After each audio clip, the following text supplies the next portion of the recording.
And we're here.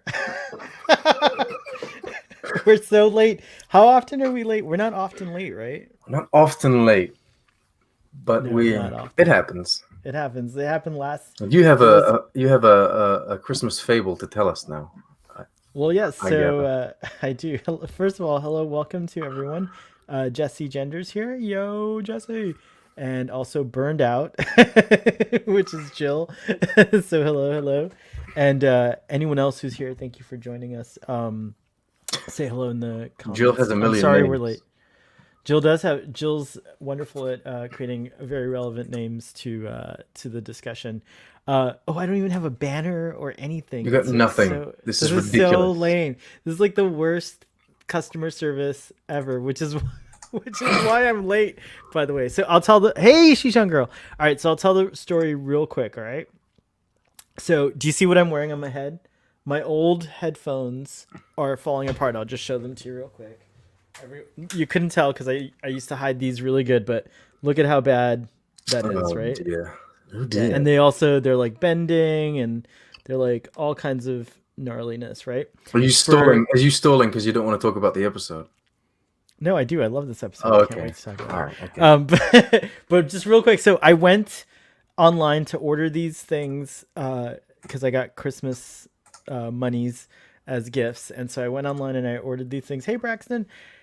And they said, oh, just go in the morning. Just go and pick it up at a local Apple store. It's all good. I get to the Apple store. I wait like half an hour in line and no one's social distancing. It's really scary. I actually almost left because like people weren't wearing their masks. But it's okay. I felt secure in my little corner area that I was in. But anyways, I get in there and they're like, oh, we don't actually have it in stock. Even though the computer said it was in stock and told you to come here and pick it up, we don't have it. So I was like, oh no, hell no. You're going to find them for me and you're going to get them to me because I drove like an hour to get here to do this. And so they did. They found it at another store. So I had to run to another store because they would only hold it for a couple of hours because they're jerks. So I ran to that store, picked them up, and then I came over here and look, new headphones. They're very chic. They're very minimalist. They are. These are they're made by Apple. There's no that is how every Christmas miracle happens. Someone stands there and goes, "Oh no, you don't. You're gonna bring me my stuff." I was like, "Oh no, you don't. I have to get home to Kevin McAllister. Excuse me, sir. I have to get to my audience. They're waiting." I actually did say that I'm late for a show, and so they didn't. They just looked at me weird, like I'm late for a show. No, they thought you wanted to watch a show coming home. You're like, I'm a host. Oh, maybe that's. I'm a host. I'm late. The host can't be late. So I'm here. We're back. We're here to discuss the next to last episode of Star Trek Discovery. Why do you have a cough? Because I've been eating. Well, I ate one popcorn. What do you call it in the Americas? One kernel. Is that what you guys like to call it? One popped corn. As I rushed over here, but since I ate it quick and on the move, I swallowed my one popcorn wrong. And now it's affecting my cough. This isn't COVID, people. It's the corn. It's the corn. All right, that's the corn. Do you want the honors of giving the episode summary so I can do some back end stuff? Would you mind doing it? you want to do the behind the scenes stuff? Yeah. I can do the episode summary for what I love you for it. I'll try my best to do this episode summary. It's a bit bizarre.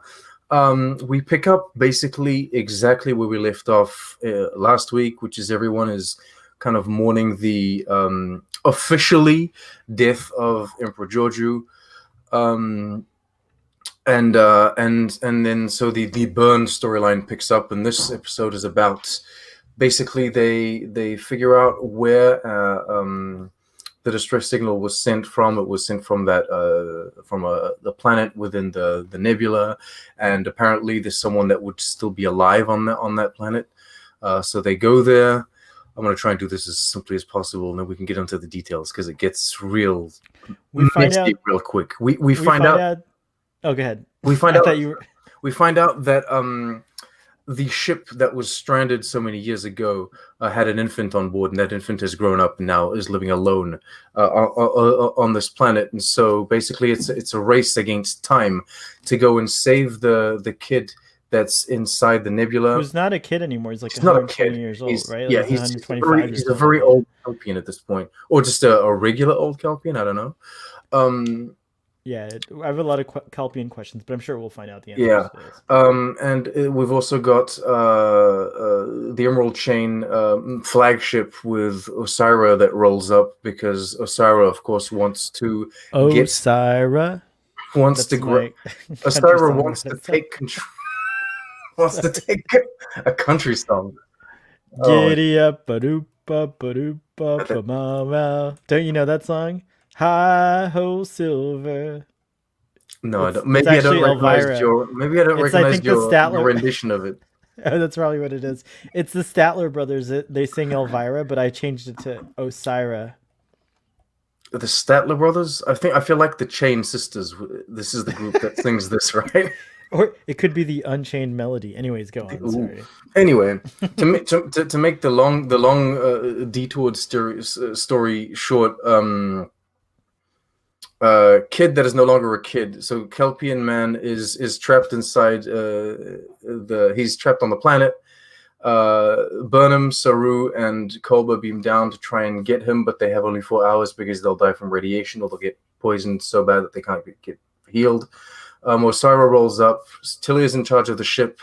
She loses control of the ship very quickly because Osira is just a better leader than Tilly is at this point.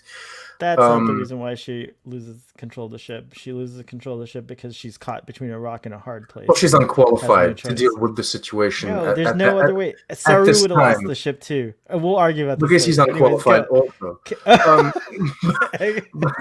You're like, because he's not qualified either.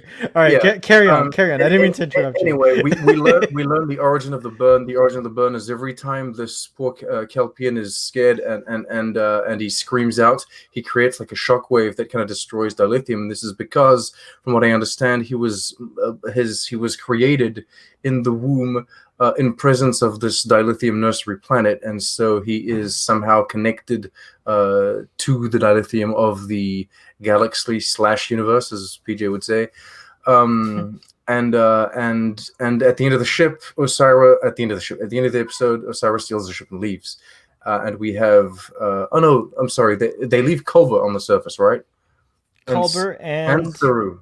And human Saru, which is crazy. Yeah, and you didn't even talk about that. I need to talk about, and yeah, I wanted to keep this for last. The best thing about this episode is that we get human Doug Jones, and then secondly, we get Bajor and Kolba and Trill Burnham. But I think the biggest thing was like we need to find an excuse at some point to show us that, like, to really show that Doug Jones.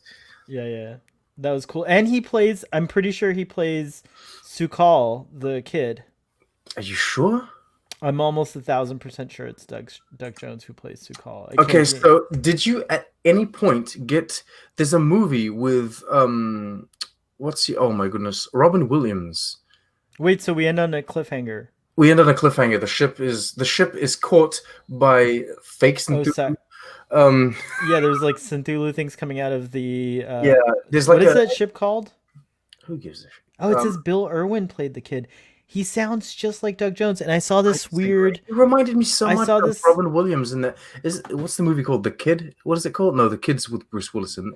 Popeye guy. Is he the Popeye guy?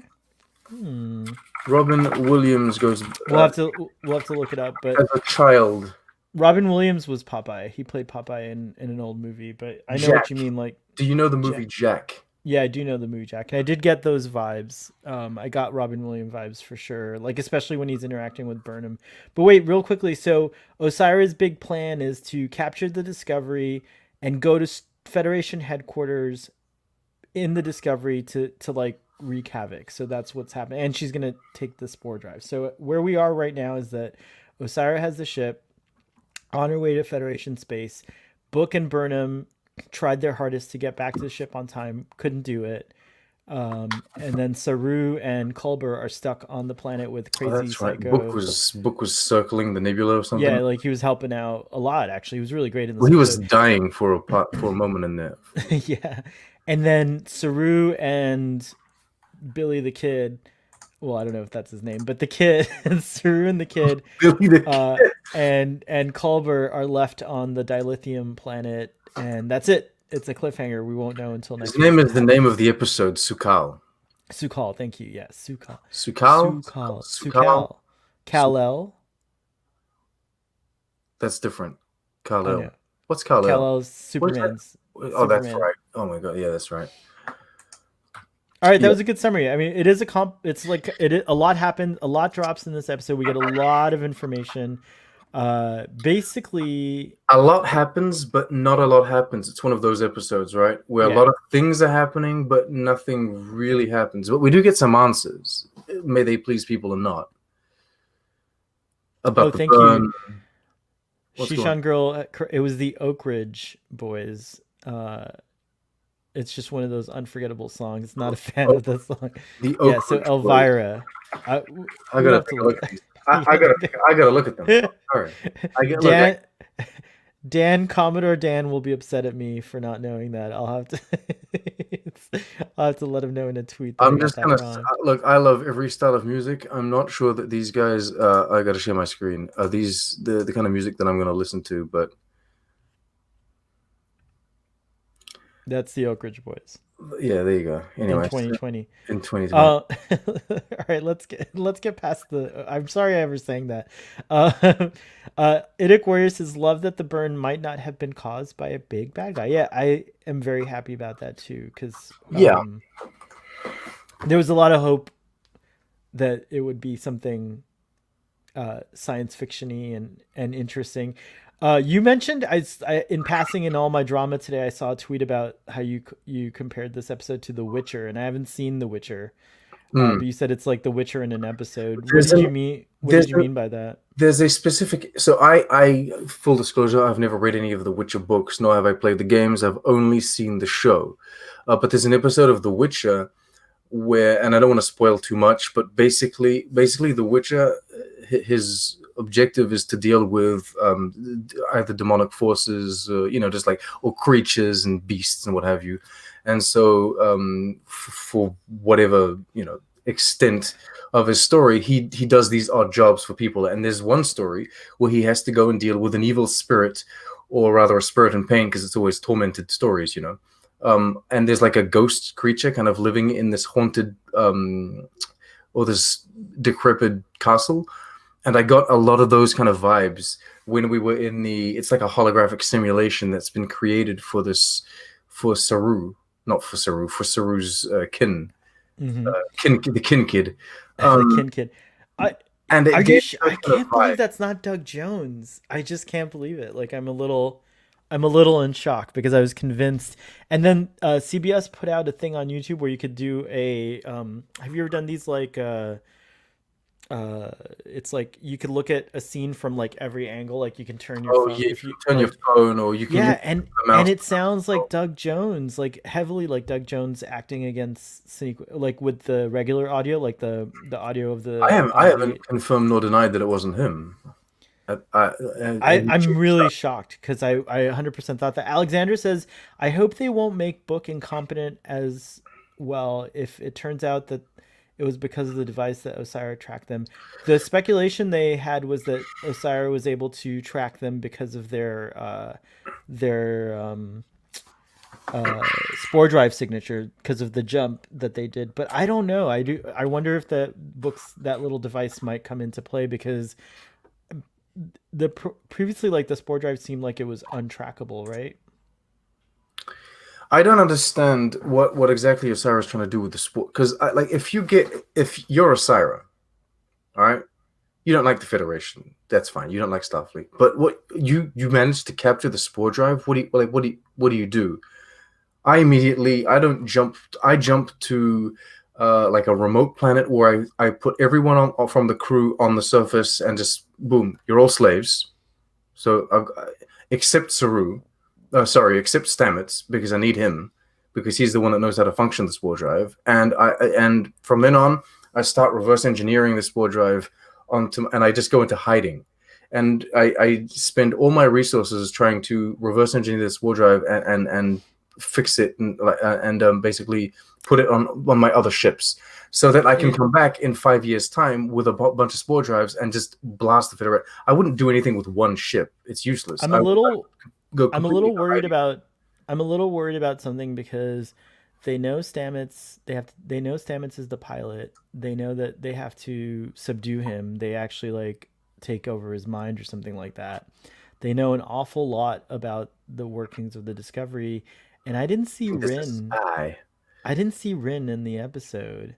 Oh no! You think he's a spy? You think he's working for them? I hope he's not. I really love that character, and you know, like, I just hope. But something's a little fishy, as they say. Something's rotten in the state of Denmark, right? Like, there was something a little too fishy about how Sarah knew where they were, and like, Book is even like, oh, they probably took it could be Book, it could be Rin, it could be anyone. It's really scary, actually. I'm not enjoying that, having to think about these things. But it might not be a spy. It might just be luck and chance and coincidence, or like just things that make the plot advance. It might not necessarily be. I mean, yeah, we'll find out for sure. See. I hope it's not Rin, and I definitely hope it's not Book, because that would be devastating. Like, it would just break my heart. Yeah, well, I think the thing that would kill me the most is, for example, if it were Admiral Advance that, like, in secret he were working for, like, the Emerald Chain, and he sent Osira there. That would piss me off. That would piss me off too. I would be thoroughly pissed. We're probably in for some pissed offedness one way or the other. It's happening. Hey PJ, welcome, Boat Wreck. Hello, and Merry Christmas. Merry Christmas to you too. Thank you. Indeed. Dennis Bowden says, I wanted it to be caused by some scientific phenomenon, not an underdeveloped telepathic baby. Well, we don't know. Let me get this straight. You guys thought that Bill Irwin was Doug Jones? They're like two different people completely. Different voices, different heights. How could you get them confused? Is that, well, you're not talking to me. Did I hear right? I might be misunderstanding what you guys were saying. I had you on in the background like 10 minutes ago, and you were saying that Doug Jones played the child. I thought he did. Yeah, he thought that maybe Doug Jones played the child. I didn't know who it was. I didn't know who it was that played the child. When you said Doug Jones, I was confused about that. When the child first appeared, that's Kelpian, I was like, who is this guy? He's so familiar. And look up Bill Irwin, because he's been on, he's been everywhere. He's been in music videos, Sesame Street. He's a vaudevillian actor. He's been a clown, and he's played a mime in a few things. But he's one of these guys, once you take a look at his picture, you're like, that guy who I really don't know who he is. You know what threw me off? It was because by the way, Bill Irwin is 96 years old. Are you sure? No, Bill Irwin is 70 years old. I don't know what Bill Irwin you're looking at. It's the one on Memory Alpha. What? Don't go on Memory Alpha. Go on the internet. Go on Google, man, like a normal person. Oh my God! It says 1914 Bill Irwin, and he's the guy who played the Admiral in the episode "Remember Me," according to this. No, well, there's a different Bill Irwin, clearly. Oh, Irwin with an I. Hold on, let me do it again. The vaudevillian or a clownish actor. Actually, he was a huge part of bringing back like the popularity of the circus in the American culture in the 70s. So like he's kind of like iconic in his own little way. A lot of people are aware of him. He's played the love interest in a couple of music videos. He was in the music video for Bobby McFerrin's Don't Worry, Be Happy. He's that like clowny dude in the video, like the goofy fella who's not dressed as a clown, but like his clothes are like oversized, if I remember correctly. It's interesting because Robin Williams is in that music video. In fact, Bill Irwin's first movie was a Robin Williams movie called Popeye. He played Olive Oil's ex. So isn't that interesting? Bluto? And what? Are you talking about Bluto? Is Bluto her ex? No. Bill Irwin is not the huge dude with the black beard. He's a minor character in the movie. All right, season 3. I'm on IMDb. The other thing that threw me off. Why don't you just Google Bill Irwin and look and click under the one that says actor? I did. How do you spell Bill Irwin? Tell me how to spell his name. IRWIN.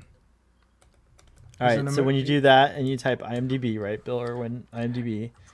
Let's see here. Actor, age 90. It's the same person. Oh God, No, no. not age No. 90. 1950. This Here we go, I name, this found it. man's name is William Millis Irwin. He's an American actor, clown, and comedian. He began his vaudeville-style stage performer Well, the other thing as a vaudeville. Yeah, People anyway, don't go care. ahead. People are going to be leaving. They're going to stop yeah, watching. we're like spending way too much time on Bill Irwin. Oh, no. But if it is No, him, no, no, kudos. no, no. We had to spend some time on Bill Irwin because you couldn't go through this whole thing thinking that was Doug Jones, because that's But ridiculous. he even does the Saru, I mean, he even does there's the, like, the there's a crazy foot difference between the height of the two actors for one thing. Like he's Well, almost he's not like on his. Doug Jones was not on his. Conclusion being. Conclusion. Being, this season of Discovery got yet another very respectable and well-known actor, from what I understand. Like Bill Owen is a good get for this season, right? No, he sucks actually. No, I'm joking. He's cool. I had to look him up because there was something very familiar about him when he was in the episode, and I'm like, I bet you at the end, because I had to wait until the end. I was going to wait until the end to see in the credits who it was. And then the only one that stood out was Bill Irwin. I looked it up, and sure enough, it's him. Shishan Girl agrees. I also recognize the voice and couldn't place him. And then Burned Out says, that's Jill says, Bill Irwin was in my brother's social circle in Manhattan. He's a huge talent. Oh, sorry. This sorry is to a Bill bit Irwin. after my You time, got it but wrong. if anybody here is young enough to have watched Sesame Street in the 90s, they may remember him as the character Mr. Noodle. Well, not me, but I never watched Sesame Street, to be honest.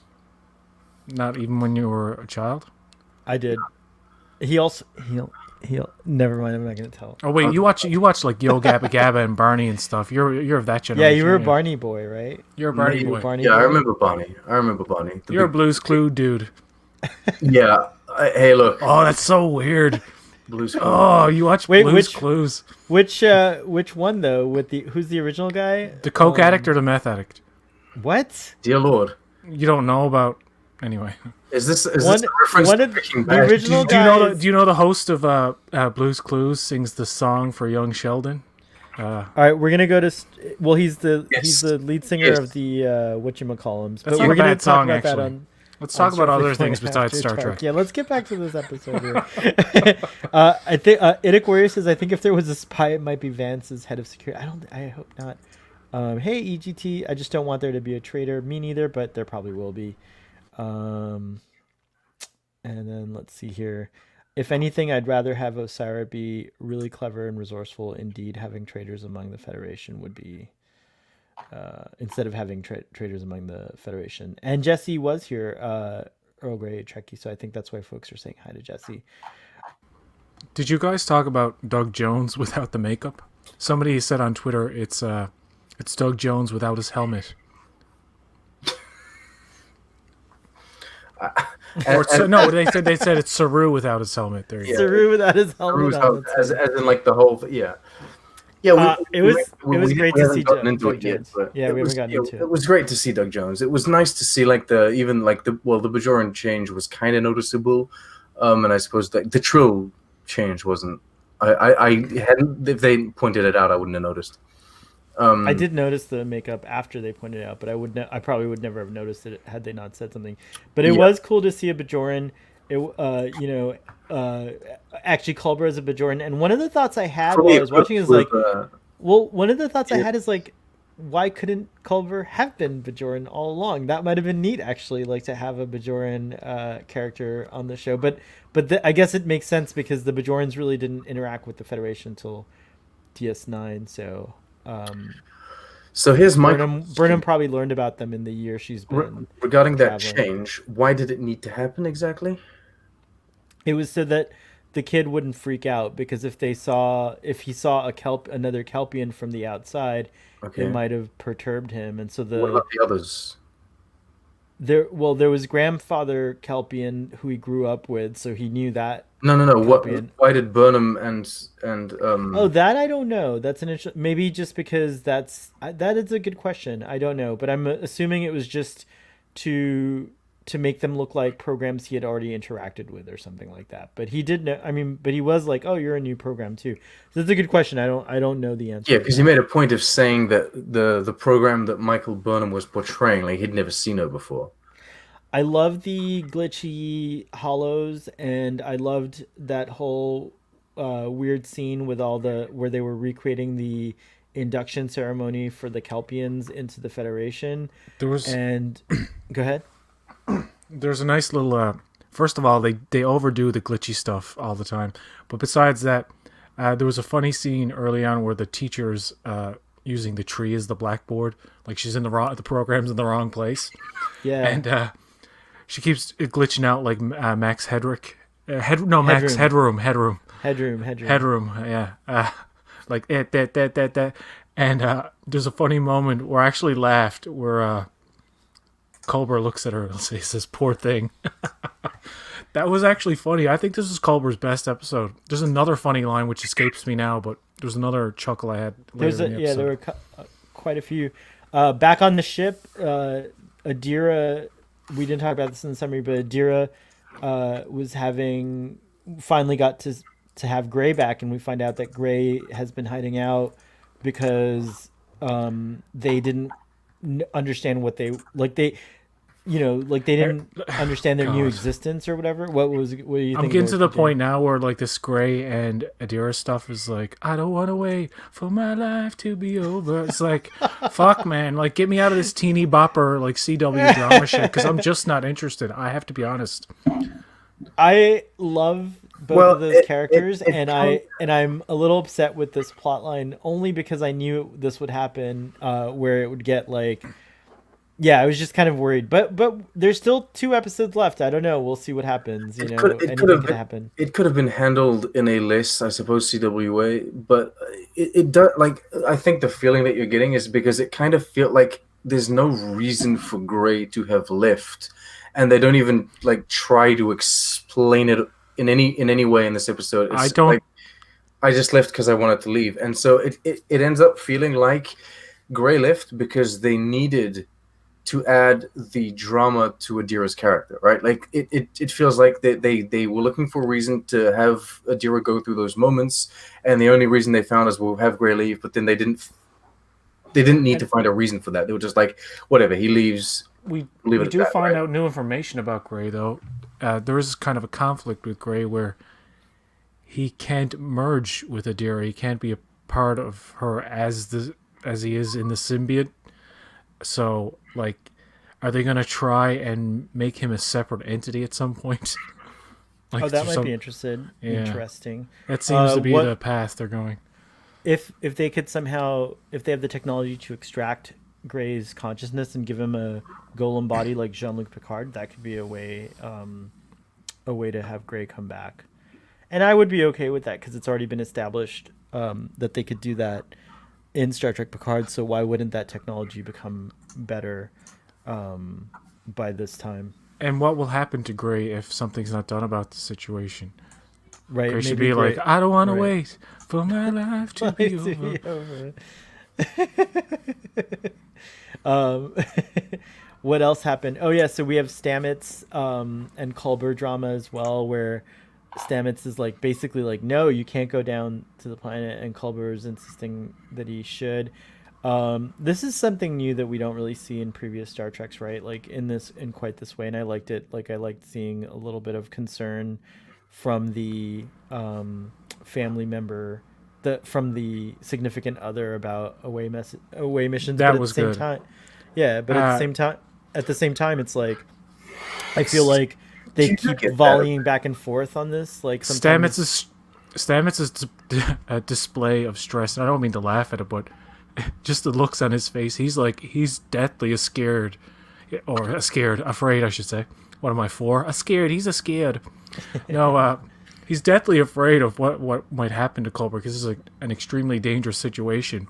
And when he hears those weird voices on the comm, like that look on his face, like he does the eyebrow thing. But yeah, there's very good. I think the dynamic between Culber and Stamets was more interesting just because there was a sense of danger in the fact that we could lose Culber. We don't know. we won't. But and again, you don't kill him again. But there's a sense that he may not come back. Dennis, Who knows? They might not. They might not bring him back. No, he'll come back. Come on, we can't lose Culber again. But I am worried about Saru. From the beginning, though, I really do wish that. I wish things were simpler. Like I wish that we had like just a Culber and Stamets very stable, simple relationship from the beginning, and now and then they get into like little fights or whatever because Culber's a doctor and he has to go on like a very dangerous mission, or Stamets he has to go to the mirror universe to fix whatever thing with the multiverse, and they put themselves in danger. So of course your significant other is going to get kind of, it's like a natural reaction to get scared, but then it's your jobs. So you just do it. I think we have the same kind of thing going on with, is it Jadzia and Worf in Deep Space Nine? Cisco questions like Worf's ability to be objective about Jadzia, and Cisco was right, and it actually puts a permanent mark on his record. Yeah, admits that at the end, doesn't he? Or something like that. He's like, you will never. Cisco tells him, he's like, you won't be a starship captain now, but you will be at some point in 2020s. When Kurtzman hires you to be Worf again for the Enterprise, but no, he was captain before that. He was given the Defiant movie. In Contact, he comes in. It's like more of an acting captain, though, right? Oh, okay, maybe. It's like we'll give you a pass just because it's the Borg. I want to ask. It's the Borg. I need to ask Starfleet Boy, why are you worried about Saru? Because I am as well, and we should talk about this and get our get our thoughts out on this thing, because they're doing some weird things with this character, and it's Burnham will be captain by the end of the season. Oh yeah, you're damn sure. I just think something is going to require Saru to stay back permanently. Like, I think the kid's not going to be able to leave the planet for whatever reason because he's inextricably tied to it. So Saru may end up having to stay a season or a few episodes. Maybe we'll end up, that'll be the big cliffhanger. But it's just the shows. I don't have any like direct evidence, but just the vibe I'm getting is that like Saru seems just like awfully worried and also compelled by this whole thing. And he hid the fact that Dr. Issa was pregnant. I don't know why he did that. Like, he knew she was pregnant when he saw the hologram, and everyone else was speculating it had to do with the radiation. He's not being very captainy, is he?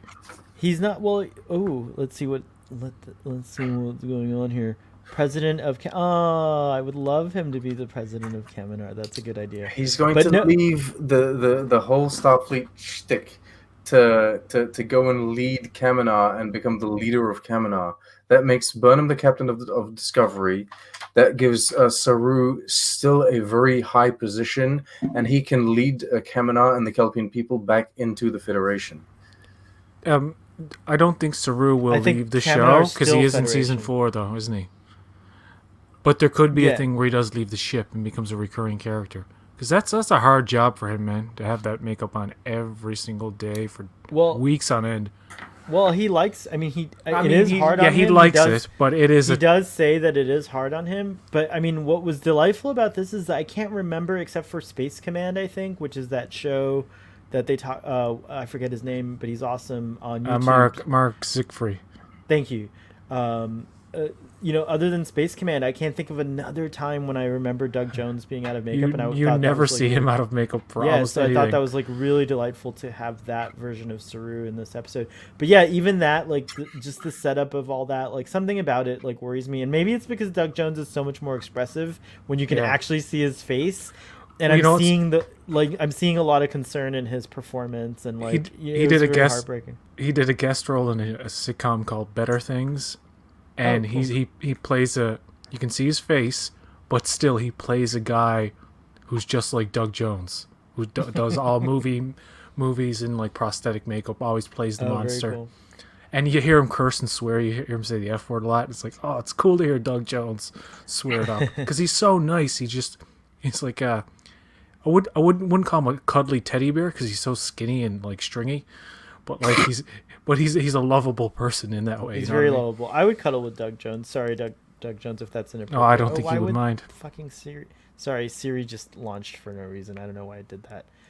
It's that's Control about to take over. I was going to say, that's what happens. You integrated the sphere data into your computers. Dennis Bodden says, I think the changes in everyone was because the program was... I'll go with that until until I get a chance to watch Until it it again. gets cleared Well, up. it makes sense Yeah, I why guess they. so. It makes sense why they disguise Saru. It's just not necessarily the other two as aliens. You can cover up their uniforms and their tactical gear. Maybe as Dennis is saying, like the program just like it wanted to initiate a change for one of the people, and so it just like malfunctioned and initiated a change for everyone. And just Or went, Yeah, maybe he's Would've been not maybe hilarious he's not if they familiar made with Burnham- humans. maybe it's possible. it would have been hilarious if But it then Doug Jones is malfunctioned. human. It- Fuck, never mind. Yeah, Sorry. it's true. It would have been So, hilarious if it made Saru human, but then it malfunctioned and made like Burnham a Kelpian. Like, god damn it! Oh, that would have been really interesting to see Michael Oh, no. Burnham as a Kelpian. Ditto regarding the Adira and Gray thing, boat wreck. I'm sick of dead ghost people, so is burned out. Burned out, you might say, is burned out. I'm tired of the ghost friend thing. I hope Gray host didn't actually die. And then let's see here. Ooh, we got a ton of comments. While I go through the comments, what did you guys think of Captain Tilly? I think she was not a good captain, but I think it was well written, like in that regards. I think it was written in a way that to like they were trying to demonstrate that she's not fit to be captain / acting captain at this time. And like I clearly, disagree. well, she goes from don't be mean to me, I'm gonna be mean to you, to I'm gonna blow up the ship. Those are the two basic decisions that she has, and then the ship is taken from her, out of her control. But I feel like that's a normal, like that's what would happen if you gave an ensign a ship. Yeah, It would screw it up. So that makes sense. it is. You know what I mean? I thought she did a good job of staving off. I thought she did a good job going head to head. I thought she did a great job going head to head against Osira and also staving off and buying some time. Unfortunately, there was the stupid burn. If it hadn't been for the burn, the like mini burn, destabilizing the dilithium, and they had to shut the power and reroute it and everything, and they had to come out of cloak. Yeah. I think Tilly could have held her ground and successfully have gone back in and rescued everyone after the 3-hour mark. I think it was a no-win scenario for the Discovery versus that ship. Yeah, And like then- I'm saying, like Burnham would have been in this. I think all Yeah, of them would have been in the same so- situation. Like it I- wouldn't have mattered who was the captain. It was that one. Yeah. It was the destabilization of the dilithium that threw everything off kilter, and then I think and it's then- absolutely absurd that Tilly is put in the captain's chair. However, in this episode, the way they play it seems logical. Like the steps she takes, the nervousness she displays, and the front that she tries to put up with Osira is all appropriate for the character.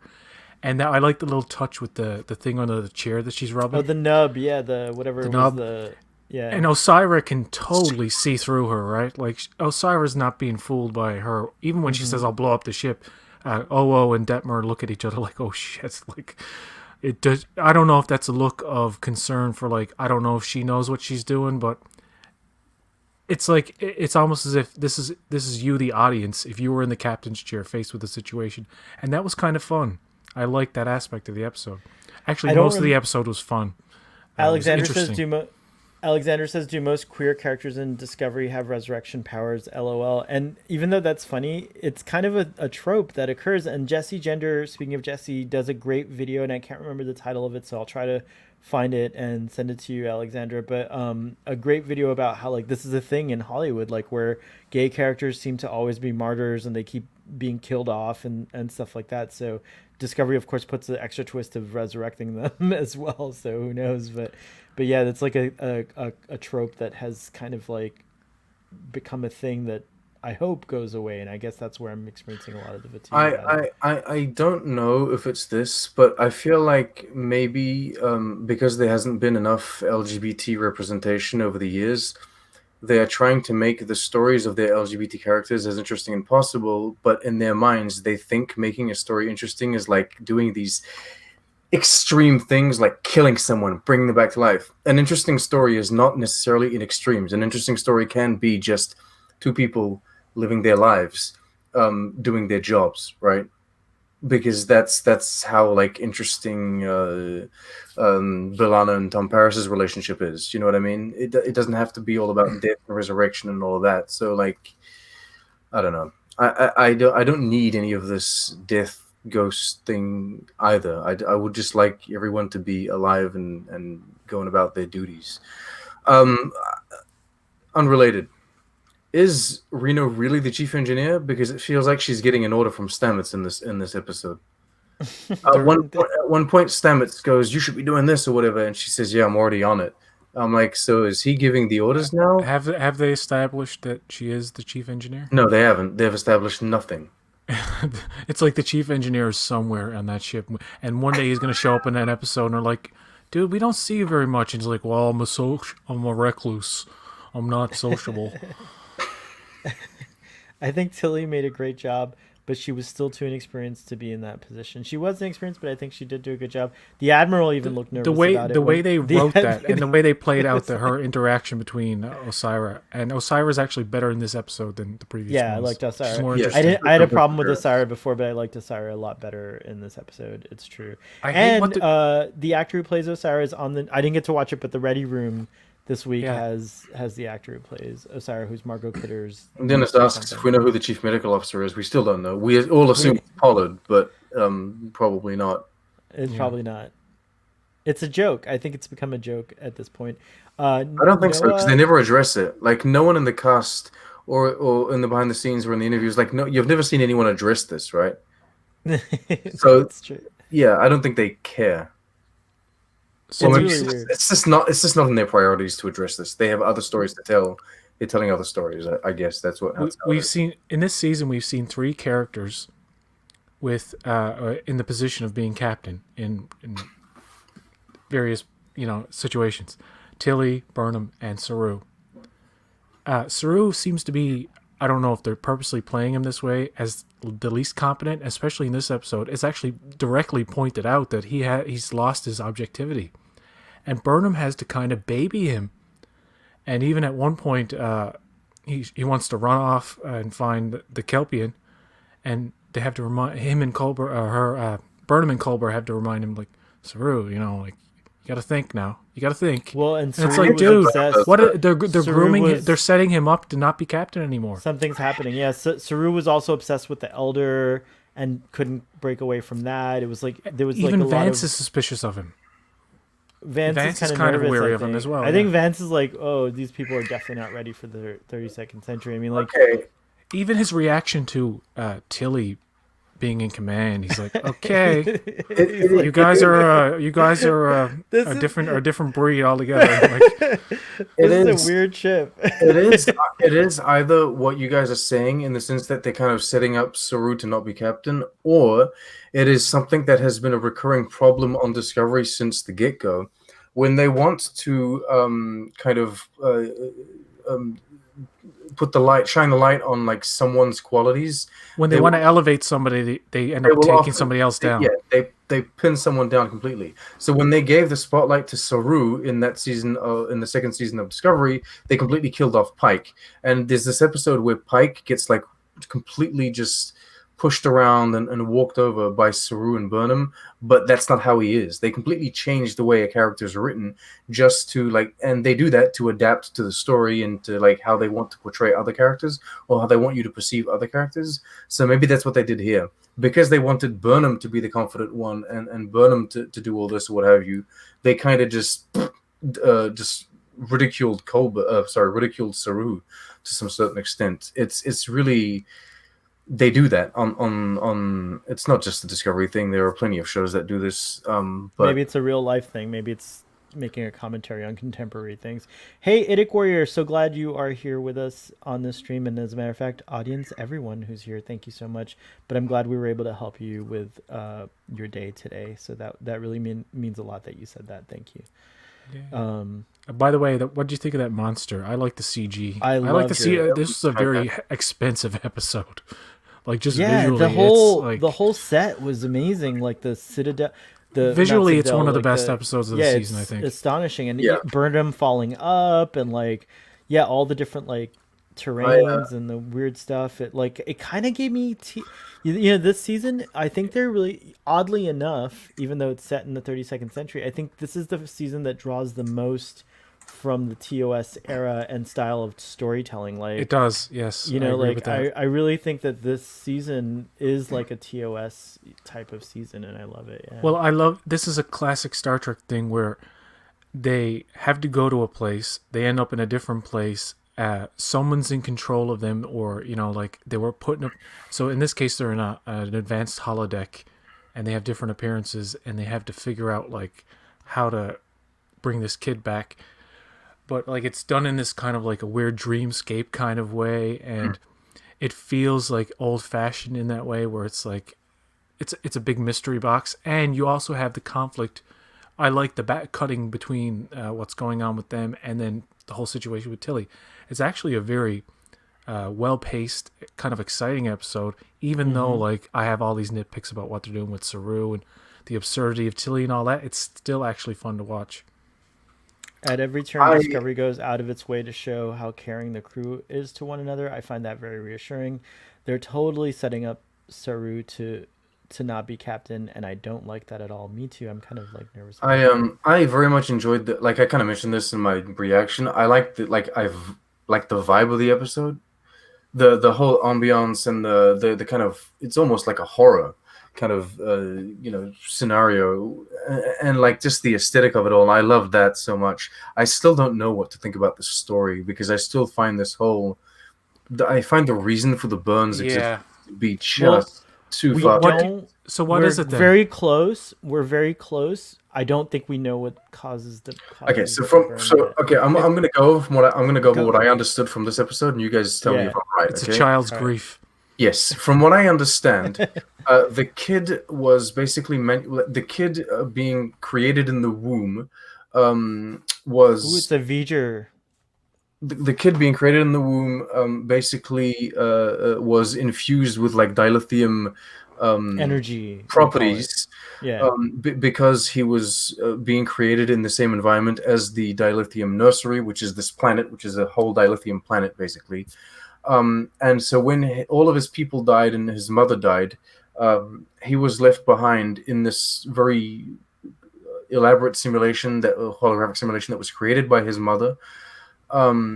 But every time he's scared, every time he's very much afraid of something that's going to attack him or something that happens, he lets out a cry, and that cry destroys or creates a shockwave that traverses the galaxy at light speeds and destroys dilithium, because he's connected to dilithium. It makes it inert. It doesn't actually destroy dilithium.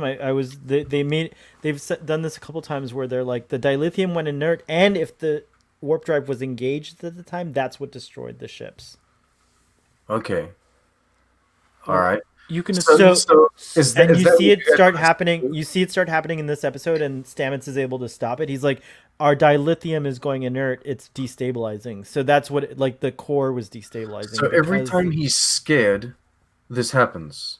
Apparently. See, I thought about that too. It's 125 years, right? Since he was born. Time. So let's say he was, I don't know, 10 when he did the first burn. Let's say the first burn is an extreme emotional reaction he had to being alone and his mother dying. The moment his mom passes away, he lets out the scream, and that causes the actual burn. Okay. But since then, little burns he's had like micro burns where he gets scared, but it's never as bad. And there's a clue to this when Michael starts probing him about the before time, like when you lived on a ship. He does not want to even go there. Mm-hmm. And that resets the Michael Burnham program. Yeah, it's like such a devastating. I think he's trying to avoid a devastating memory, and everything all the commotion that's happening in this episode causes him to have another emotional reaction, which causes like a micro burn. And think about this now: the original burn, his original output. That's beyond light speed. Like that stretched for a long time, like almost instantaneously. So the fact that they visually display it as a wave that kind of goes out, it shouldn't even be a thing you can see. It should be these micro ones are, I guess. But that other one must have been insane or whatever. Yeah, however it happened. I think we're going to see a visual representation of that in some kind of flashback. Yeah, I think he's going to unlock his memories maybe, and It sounds like he has to merge with the Oh my Kelpian god, monster. is this where the I okay? think So he's that I think monster he's is his gonna mother, die. right? That monster is his mother. No, that's it's from a fable. It's from a remember the The monster is from a book that he used to read or some shit, yeah. right?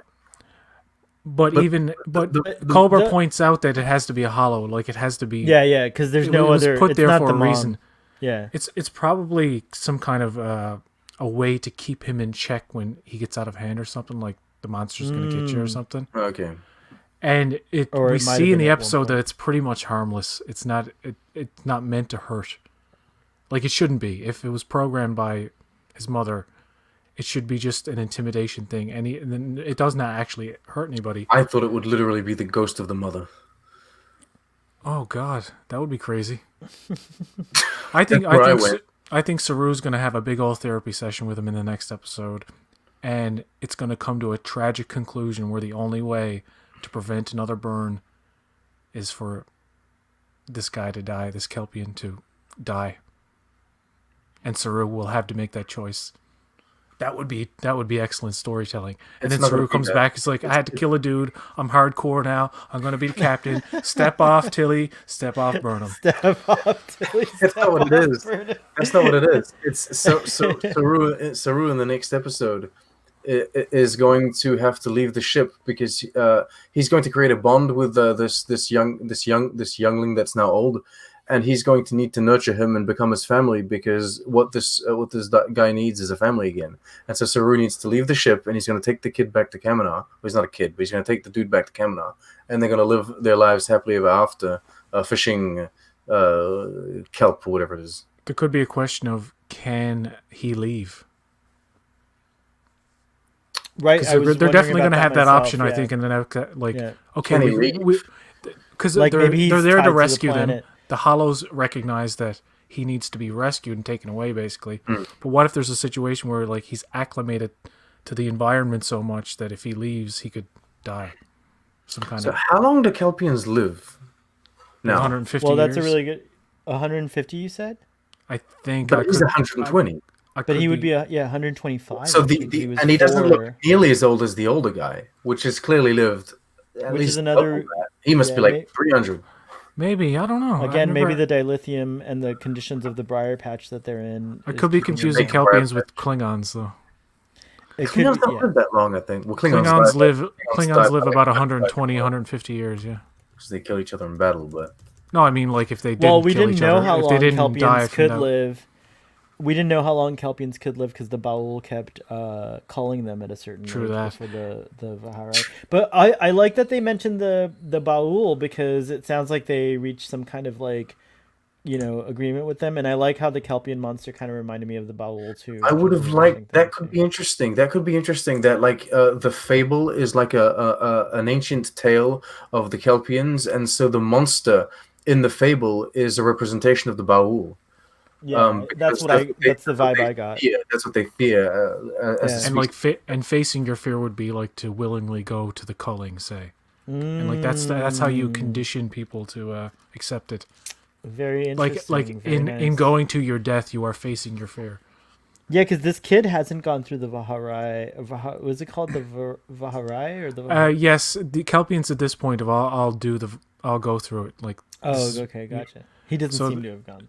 because He after didn't have threat ganglia either, though, so never mind. no, he's yeah. went through that a long time ago.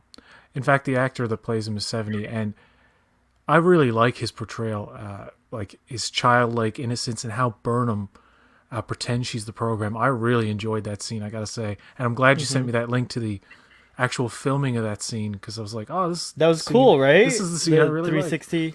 Yeah, it was nice.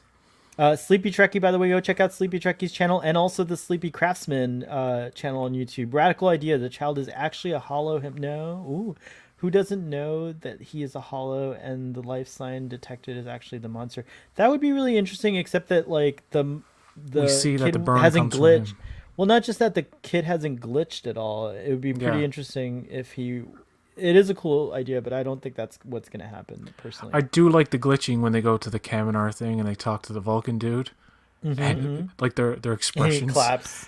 Yeah, Like he's like, "Are you the?" and he's like, "Yes, we're here. input?" We are." So he's like, "Yes, we are here to rescue." Like, yes, okay, we're here. We're here to do the thing you want us to do.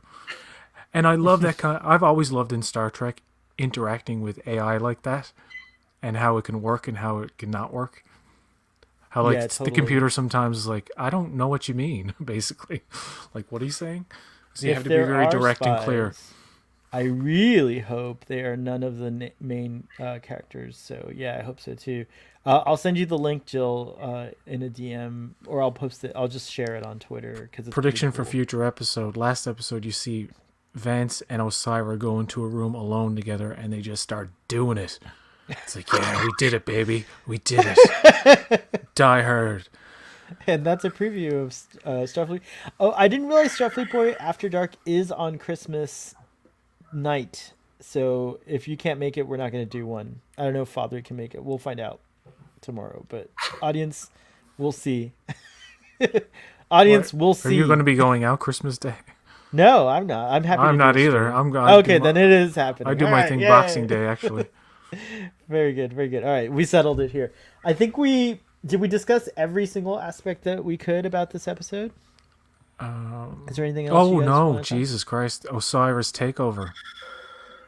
We talked about it a little bit. Yeah, go ahead. Share your thoughts about that. There's a huge problem with this season, and I was wondering why they weren't developing the spore tech for other ships.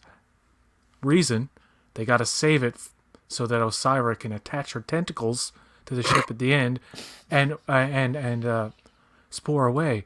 So now we have this big revelation that all you have to do is touch the other ship, Yeah, and you can that spore with them. really bugged me. I didn't It like bugged that. you? I don't like the fact that you can attach yourself to the Discovery and then spore jump with it.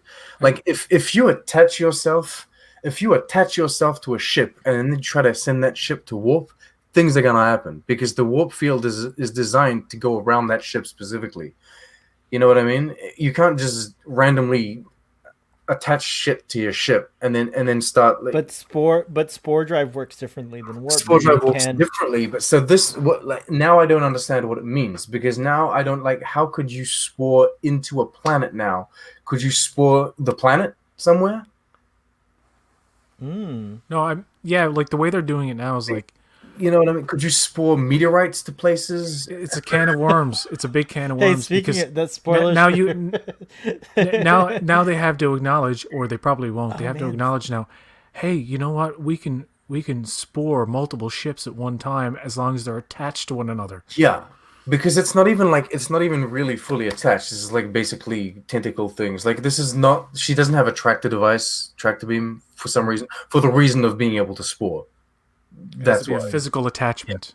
Right. That's why the plot demanded that she had these creepy tentacle things. But she's basically got the grappling hooks from Star Trek Enterprise.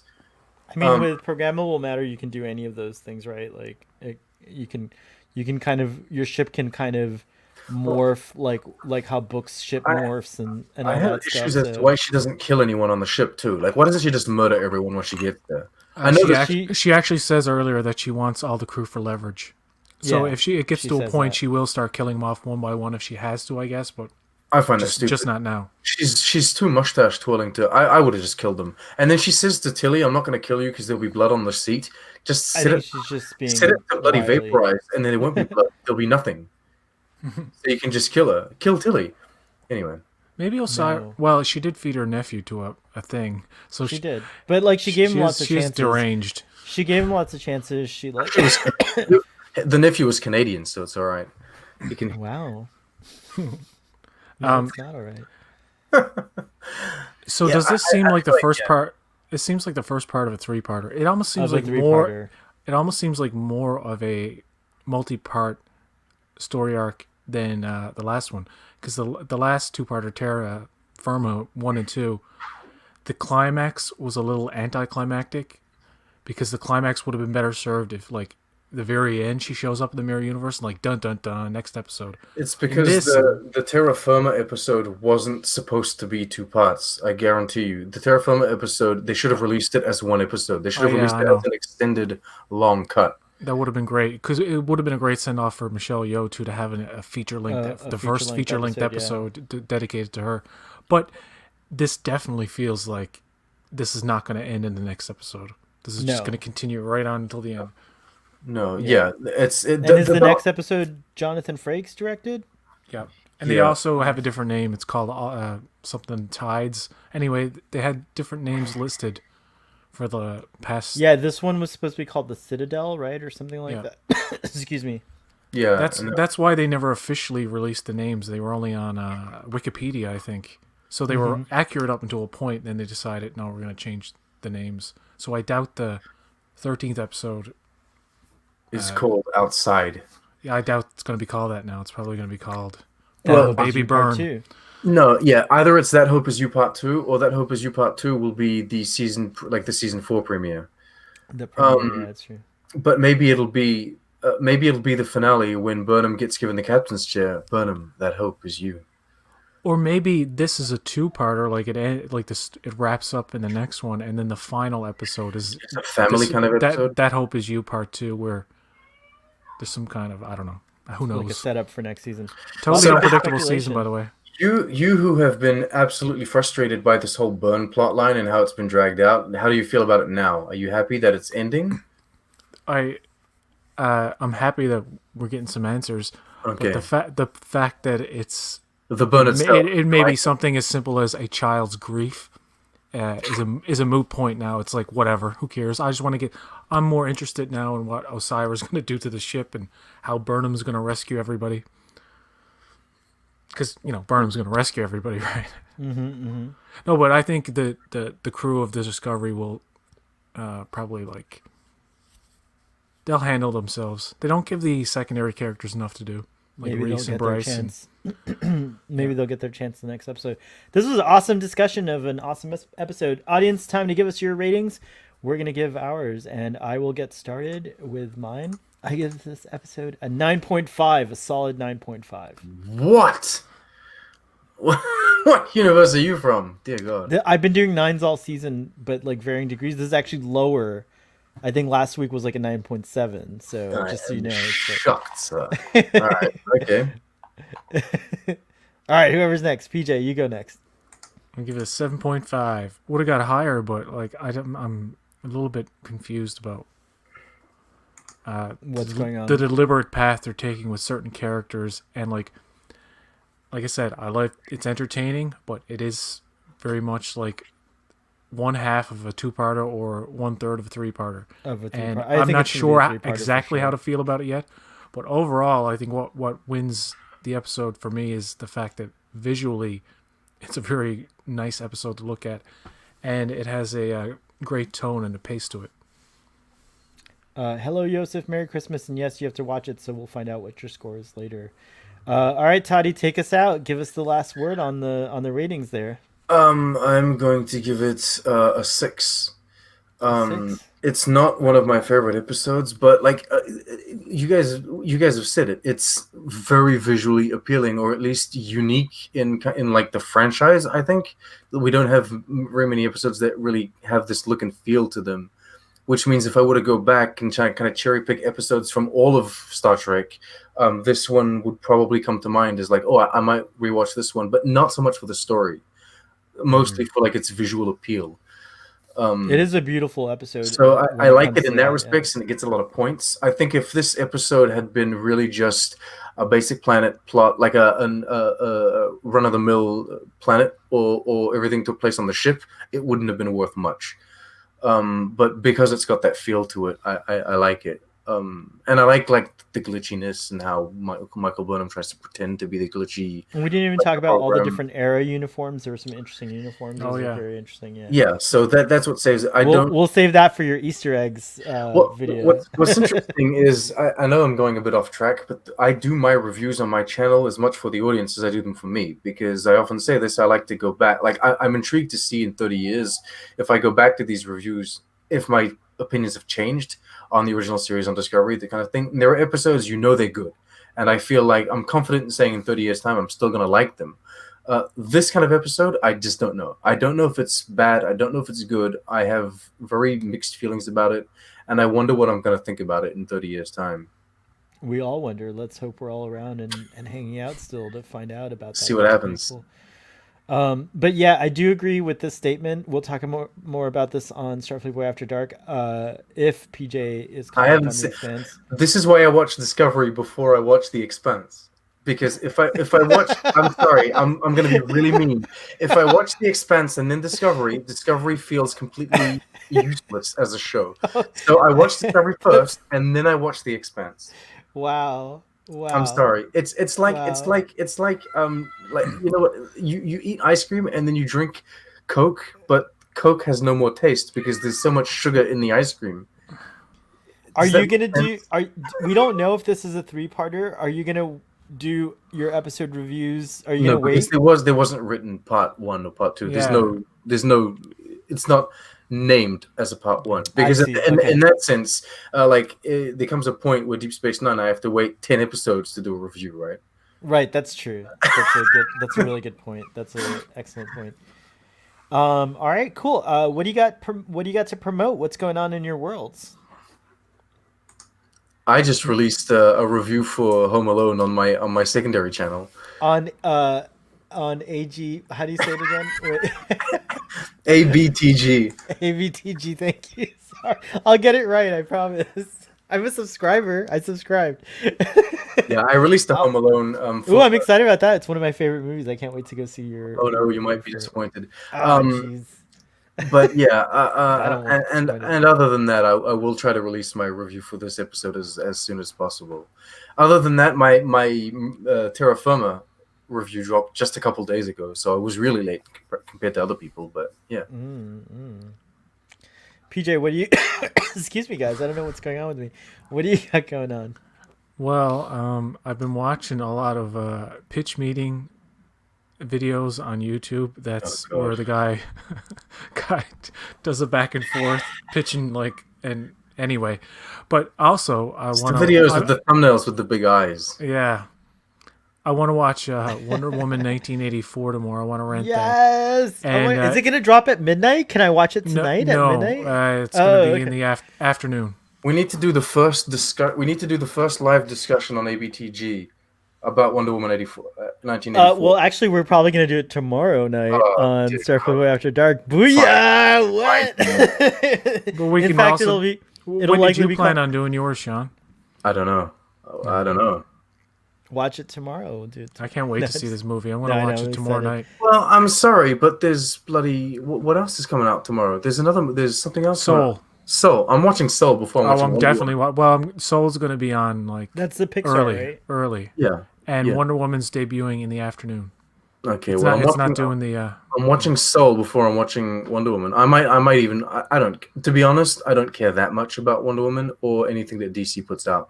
It's a Christmas movie extravaganza. I mean, it's really good to have Yeah, a it's top really quality Pixar film and then a big budget DC movie come out on video.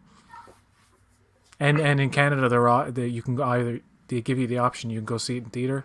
You can't watch it on HBO Max because we don't have it here, but you can rent it. What time is it? And if I went to the theater tomorrow to see it, it would probably be like 2 other people in there. Sleepy Trekkie, we don't talk about it because Toddy doesn't look, but I did catch that and I wondered about that too. That was an interesting little line. So yeah. The other thing is Fathery's here, which leads me to what I'm promoting, which is TQ. Father, are we having TQIF tomorrow? Can you let us know in the chat? Are we streaming? It's a on Christmas Day special. It's Christmas Day special. If we are, then we're having it at 8:30 p.m. Eastern Standard Time, starting on Text Trek with a very awesome analysis / discussion / fun time where we go deep into where we'll go deep into this episode and do some Gorn eggs at the end, and then of course Starfleet Boy After Dark. Last week, oh good, okay, we are having it. So last week I think I was good. I didn't get as crazy as the week before. I went back and watched. I want to apologize to my audience for swearing so much. I'm gonna try not to swear as much, but and I apologize to you, Father, because I just wanted to know desperately what you loved about that scene in The Mandalorian, and I was just out of control. So I apologize. Don't cancel me, audience. All right, on. You should do predictions for the next episode at the end of your reviews. People like that stuff. I know I like it. I'm just too, saying. But I predict next week that Osiris. You can't say anything because you've seen the preview and the scene. No, I'm just saying Osiris is going to F up the Federation. I think it's going to be messed up. I think stuff will happen and things will explode. It's true, lots of explosions. All I'm hoping is that we don't get a big battle conclusion at the end of the season. Oh, we're definitely gonna get that. I want definitely it. We're gonna get the battle. I want the battle. It's gonna The be Voyager. You're telling me you don't want the Voyager J exactly. to come in? And they have to do look, that. He rolled his eye. He rolled gotta do his eyes. He actually legit rolled his eyes. You're telling me you don't want the Voyager J? I mean, I actually don't want the Enterprise, even though I do, because we've had it already. But it might be neat to see the new Enterprise as well. It'd be cool. You know what I want from Discovery? I want Discovery to all of a sudden show us a crew on a bridge, and they're all like very civilized explorers. They're all scientists. And like, yes, we are the Federation. And then the show just ignores Discovery and follows them. And then we follow these new people off on their exploration and very civilized discoveries, and they're doing all of these interesting things. Just, oh my God. That's Strange New Worlds, hopefully. Let's see what happens. I don't think you're going to get that. Anyways, thank you, gentlemen, for joining me. Thank you, audience. We had quite a nice turnout. Merry Christmas, Happy Holidays, whatever you celebrate. I wish to you a wonderful wrap up to your year, even though it was a tough Happy year Festivus for the rest of us. Happy Festivus for the rest of us. And I hope next year is filled with lots of good things for everyone. It's been wonderful. Next week is our last stream of the year, which is exciting. So we'll see you again just on New Year's. Is New Year's Eve Thursday next week? Yeah, we'll see you on New Year's Eve for our next discussion. So happy holidays, Merry Christmas, and we'll see you next time.